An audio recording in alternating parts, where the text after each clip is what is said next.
अस्सलामुअलैकुम फ्रेंड्स, आज हमारे किचन में बन रहे हैं पेशावरी चपली कबाब। तो रेसिपी शुरू करने से पहले अगर आपने हमारे चैनल को अभी तक सब्सक्राइब नहीं किया तो अभी करिए। ये है हमारी रेसिपी के इंग्रेडिएंट्स। सबसे पहले आपको चाहिए 2 अदद प्याज, 2 अदद अंडे, 1 अदद टमाटर, 2 अदद अदरक, 9 से 10 जवे आपको लहसुन के चाहिए, 9 से 10 अदद आपको हरी मिर्चें चाहिए। साथ में यहाँ पर हमने ले लिया आधा किलो कीमा, ये बीफ कीमा है। मसालों में आपको चाहिए नमक, कुटी हुई लाल मिर्च, गरम मसाला और आपको साथ में चाहिए सूखा धनिया। इनकी क्वांटिटी जो है वो जब हम रेसिपी में ऐड करेंगे तब मैं आपको बताते जाऊंगी। साथ में आपको चाहिए लाल मिर्च, हल्दी और ज़ीरा, और इसके अलावा आपको चपली कबाब मसाला भी चाहिए होगा 1 चम्मच।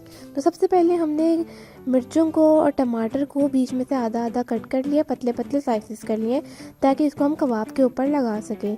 सबसे पहले आपने एक जार ले लेना है जिसमें आपने सब चीज़ों को अच्छे तरीके के साथ ग्राइंड कर देना है। सबसे पहले मैंने इसमें शामिल की है अदरक, उसके बाद मैं इसमें शामिल कर दूँगी लहसुन।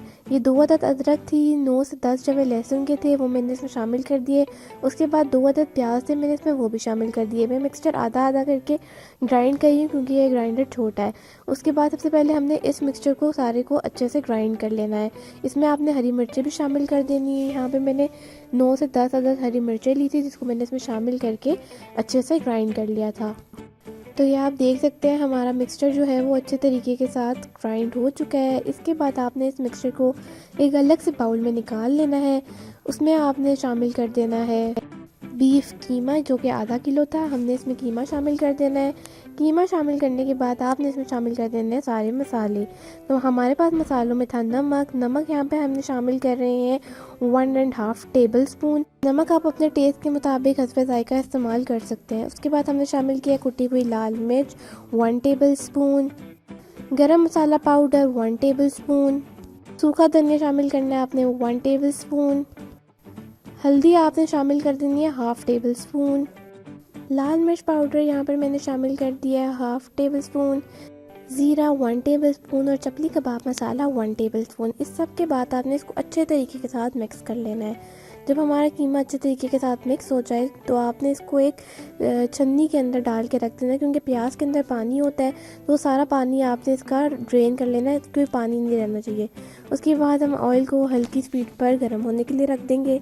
इतनी देर में हम 2 अंडे लेंगे, उनको अच्छे तरीके के साथ हम फेंट लेंगे क्योंकि पेशावरी चपली कबाब में अंडे ज़रूर शामिल किए जाते हैं।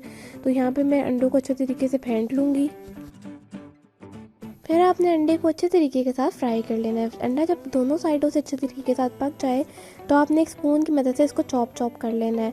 और इसके बाद जो हमारा कीमे वाला मिक्सचर था उसके अंदर आपने अंडे ऐड करने हैं और कीमे वाले मिक्सचर को एक दफ़ा फिर अच्छे तरीके के साथ मिक्स कर लेना है। ये आप देख सकते हैं मैं इसको अच्छे तरीके के साथ मिक्स कर लूँगी। ये हमारा मिक्सचर अब पूरे तरीके से तैयार हो चुका है। अब हम इसके कबाब बना लेंगे। तो सबसे पहले आपने कीमे का थोड़ा सा पार्ट लेना है, उसका गोल सर्कल बनाना है और उसके बाद इसको अपने हाथों में ही फैला लेना है।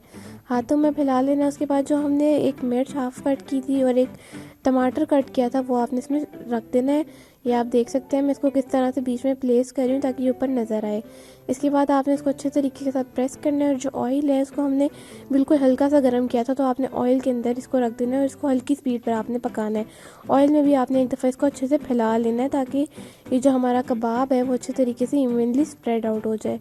तो ये हमारा दूसरा कबाब भी बन के तैयार है, ये भी हमने अच्छे से पैन में स्प्रेड कर लिया। तो ये आप देख सकते हैं हमारे मज़ेदार से पेशावरी चपली कबाब बन के तैयार हैं। आपने इस रेसिपी को ज़रूर ट्राई करना है और हमें अपना फ़ीडबैक ज़रूर देना है। Thank you for watching. अल्लाह हाफ़िज़।